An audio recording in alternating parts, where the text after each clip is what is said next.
Hi hello friends, நாம் இந்த வீடியோவில் வந்துட்டு என்ன பார்க்க போகிறோம் அப்படின்னு சொல்லி பார்த்தீங்கன்னா, மகர ஈற்று புணர்ச்சி இதுதான் வந்து பார்க்க போகிறோம். சரிங்களா? இதிலே வந்து பாருங்கள், நம்ம அந்த தலைப்புலேயே வந்துட்டு அதற்கான ஆன்சரே வந்து இருக்குது. சரிங்களா? என்ன அப்படின்னு பார்த்தீங்கன்னா, மகர ஈற்று புணர்ச்சி அப்படின்னா நிலைமொழியினுடைய இறுதியில் ஒரு மகர எழுத்து வந்து வருது அப்படின்னு சொல்லி சொல்கிறோம். சரிங்களா? அவ்வளோதான், வேறு ஒன்றுமே கிடையாது. இப்போ வந்துட்டு நல்லா பாருங்கள், நிலைமொழி சொல்லினுடைய இறுதி எழுத்தாக மகரமை வரும்போது அந்த சொல் 3 நிலைகளில் புணரும் அப்படின்னு சொல்லி சொல்கிறாங்க. சரிங்களா? அதாவது நிலைமொழி சொல்லினுடைய இறுதியில் வந்துட்டு இம்மு அப்படின்ற அந்த மகர மெய் வரும் பொழுது அது 3 விதங்களில் வந்து புணருது அப்படின்னு சொல்லி சொல்கிறாங்க. சரிங்களா? இப்போ வந்து போயிடலாமா? இப்போ வந்து பாருங்கள், அது முதல் நிலை வந்து எப்படி புணருது அப்படின்னு சொல்லி பாருங்கள். சரிங்களா? முதல் நிலை வந்து எப்படி புணருது அப்படின்னு சொல்லி பார்த்தீங்கன்னா, மகர மெய் கெட்டு புணரும் அப்படின்னு சொல்லி சொல்கிறாங்க. வெறுமனே அந்த இம்மு அப்படின்ற மகர மெய் மட்டுமே வந்துட்டு கெட்டு போயிடும். சரிங்களா? கெட்டு போனது இயல்பாக வந்து புணரும். சரிங்களா? நல்லா பாருங்கள், எடுத்துக்காட்டு பாருங்கள்.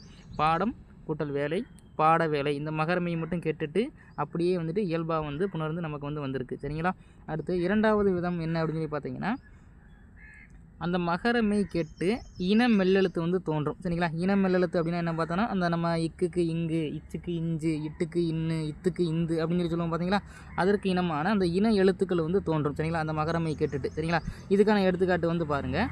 காலம் கூட்டல் கடந்தவன். சரிங்களா? அதில் என்ன ஆகும் அப்படின்னு பார்த்தீங்கன்னா, அந்த இம்முன்றது வந்து கெட்டுரும். கெட்ட பிறகு இந்த இக்குக்கு இனமான, இங்கே இருக்கிற இக்குக்கு இனமான இன எழுத்துனது இங்கு தானே, அது வந்து இங்கே வந்து தோன்றிருக்கும். சரிங்களா? வேறு ஒன்றும் கிடையாது. சரிங்களா? காலம் கூட்டல் கடந்தவன், காலங்கடந்தவன் அப்படின்னு சொல்லி நமக்கு வந்து புணரும். சரிங்களா? அடுத்து வந்து 3வது வந்து பாருங்கள், மகரமை கேட்டு வல்லினமிக்கு புணரும். சரிங்களா? இதில் வந்து நம்ம மனப்பாடம் பண்ணணும், குழப்பிக்க வேணும்னு சொல்லி ஒன்றுமே கிடையாது. சரிங்களா?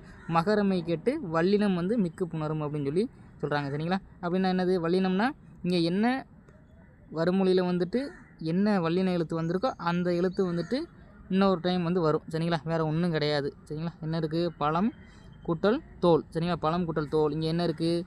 இத்து கூட்டல் ஓ தானே. சரிங்களா? இத்து கூட்டல் ஓ. சரிங்களா? அப்போ இந்த மெய் வந்துட்டு இன்னொரு டைம் வந்து வரும். சரிங்களா? அப்போ பழத்தோல் அப்படின்னு சொல்லி வரும். சரிங்களா? பழம் கூட்டல் தோல், இந்த மெய்யெழுத்துக்கு இந்த மகர மெய் கெட்டு பழ ப்ளஸ் இத்து கூட்டல் தோல், அப்போ பழத்தோல் அப்படின்னு சொல்லி நமக்கு வந்து புணரும். சரிங்களா? 3 இதை மட்டும் விதியை மட்டும் பார்த்துக்குங்க இந்த மகர எட்டு புணர்ச்சிக்கு. சரிங்களா? ஸோ நெக்ஸ்ட் வீடியோவில் வந்துட்டு நாம் இன்னும் டீட்டெயிலாக வந்துட்டு அடுத்த புணர்ச்சி வந்து பார்க்கலாம். சரிங்களா? இந்த புணர்ச்சிக்கான மொத்த வீடியோவுமே வந்துட்டு நம்மளோட யூடியூப் சேனலில் வந்து போட்டிருக்கோம். வேணும்னா வந்து போய் செக் பண்ணி பார்த்துக்கோங்க. ஓகேவா? ஸோ நெக்ஸ்ட்டு புணர்ச்சியில் பார்க்கலாம். Okay, thank you.